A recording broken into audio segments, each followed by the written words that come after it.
Believe it or not, and I cannot believe it, we are now just 50 days out from the election.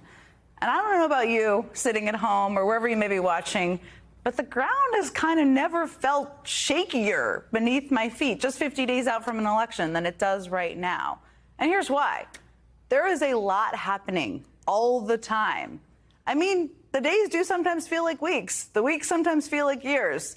And the stakes just feel impossibly high, because they are. So tonight we're going to do our best to make sense of this moment we are all living through together with two very smart and sensible people. Democratic Senators Elizabeth Warren and Jon Ossoff are both going to be here at this table, and I can't wait to talk with both of them. But first, I want to just get you up to speed about where we are right now. Starting with the fact that for the second time in just about 2 months, authorities are investigating what the FBI is calling an apparent assassination attempt. And here's what we've been able to piece together so far. So yesterday afternoon, a Secret Service agent posted at Trump's Florida Golf Club spotted a subject armed with what he perceived to be a rifle on the public side of the golf course's perimeter fence, so just less than 400 yards away from Trump and where he was playing golf. Phone records also later showed that this same guy had been waiting in that vicinity for about 12 hours. So the Secret Service agent fired multiple shots, forcing the suspect to flee until he was pulled over and apprehended on I-95. So no shots fired, except by the Secret Service. That's good news. The suspect is in custody. That's also good news. And today that suspect, Ryan Wesley Ruth, appeared in court and was charged with 2 federal gun crimes. Of course, there's still a lot we don't know, and there are still lots of important questions about, say, whether or not the Secret Service is up to the task of protecting Trump or really anyone else they're responsible for right now.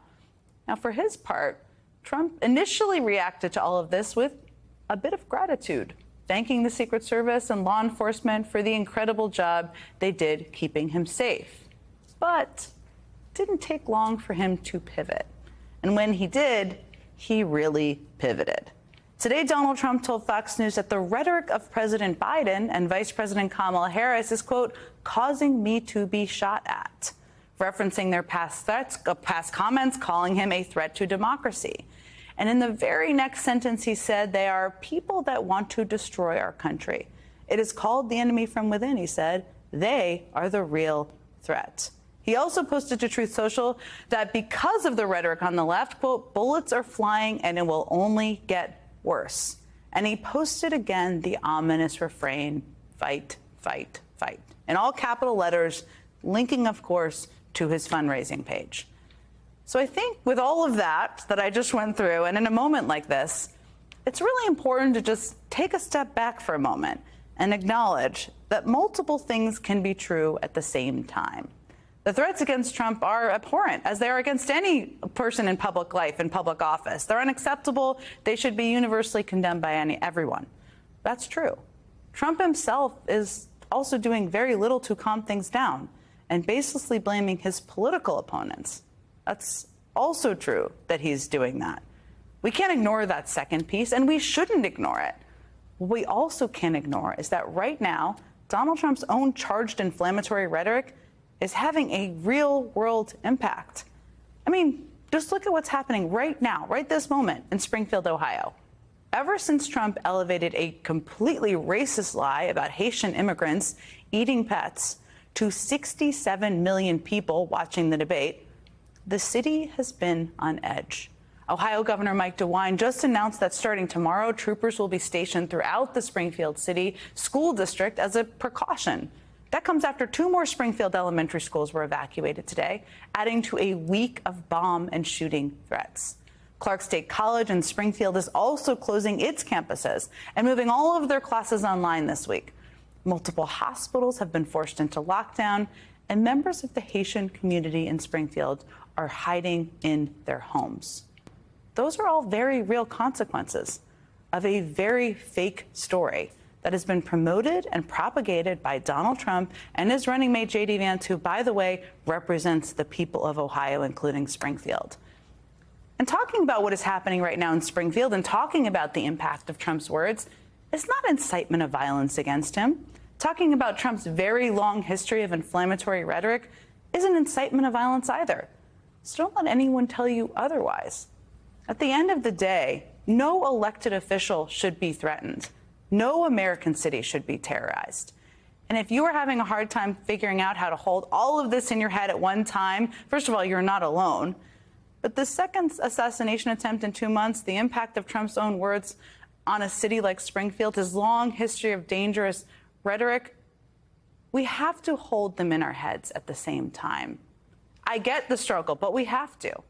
And my first guest tonight said something that really stuck with me as I was grappling with a version of this exact same question after the assassination attempt on Trump in Butler, Pennsylvania, just 9 weeks ago.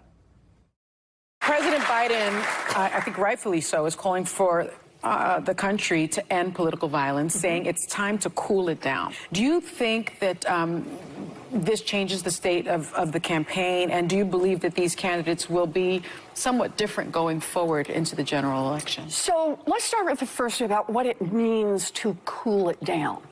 In my view, cooling it down does not mean not talking about things that are powerfully important. Right. Yeah. Right. In fact. Cooling things down does not mean ignoring these important issues. Toning things down does not mean turning a blind eye.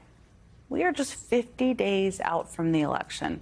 And politics should be about arguments of ideas, about contrasts and choices. That's what it should be about. And right now, one candidate is saying there's no place for violence against anyone, anywhere. And another is saying there's no place for violence against me. Joining me now is Democratic Senator Elizabeth Warren.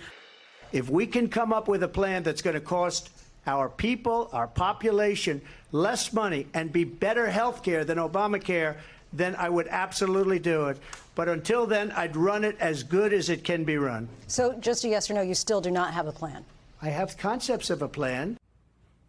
I wish we had seen Vice President Harris's face in that particular moment, but that moment is definitely going to have some shelf life.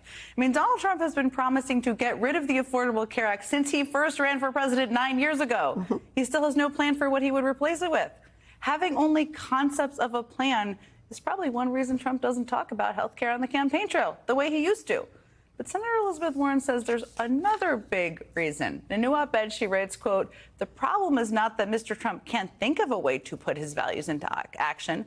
The problem is that when he and other Republican leaders produce plans with actual details, they horrify the American people." Senator Warren is still with me. So let me just start there. There's a lot to be said, but you are a policy wonk, a policy nerd, I mean, in the best way possible. What is one horrifying thing they don't want people to know out there? That they have already tried to repeal the Affordable Care Act. And just so everyone remembers, that means repeal the law that says everyone with a pre-existing condition can't be discriminated against. So anybody out there with a child with a heart anomaly or anyone who's had any kind of medical condition, Donald Trump wants to say they can discriminate against you, right? Keeping 26-year-olds on your policy, and millions of people, literally millions of people across this country who have access to health care now because they have insurance through the Affordable Care Act. Donald Trump doesn't just say, oh, I'm going to work something out. I still remember, because I was in the Senate in 2017, when they got it all the way through the House to repeal the Affordable Care Act. Then they all went over to the White House and celebrated taking away health care from millions of people. But they still had to get it through the Senate. You may remember that night. I was on the floor. Kamala Harris, a senator, was on the floor.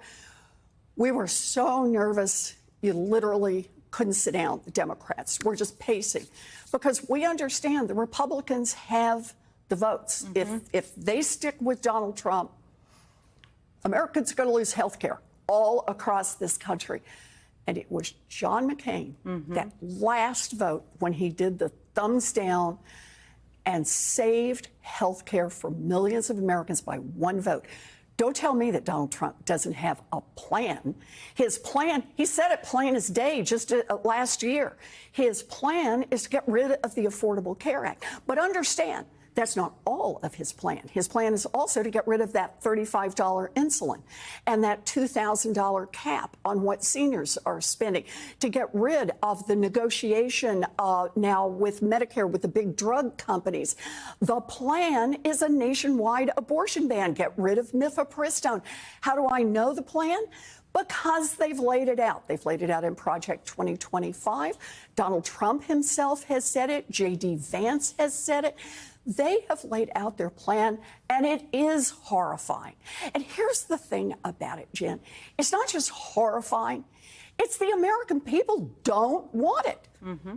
And I'm not just talking like a handful. I'm talking the majority of Americans are like, whoa, I like having access to health insurance. I like having people with pre-existing conditions being protected. I like people being able to make their own decisions about IVF and abortion. So the answer now from Donald Trump and his sidekick, J.D. Vance, is blah, blah, blah, blah, concept of a plan, because they don't want to talk about exactly what they will do if they have the power. We're not going to let them get away with that. I know you're not. Nope. I could talk to you all day, but we're going to have to go shortly. But I do want to ask you before we go, there's a big vote on IVF. Yes. Last time Republicans didn't allow the right thing to happen, shall we say. Is J.D. Vance going to show up? Is the I don't vote, is know. the plan, is it going to pass this time? Let's see. Where is J.D. Vance? Because now, allegedly, Donald Trump, friend of women, champion of women, says he is all in. He really wants to protect IVF and help pay for it. You'll be glad to hear, Donald, that helping pay for it and making sure that it's accessible all across the country, that's what our vote will be on tomorrow. So I haven't heard it yet, but I assume Donald Trump is on the phone tonight, calling votes. every one of those Republican senators saying, vote to protect IVF. Let's wait and see if that happens. Senator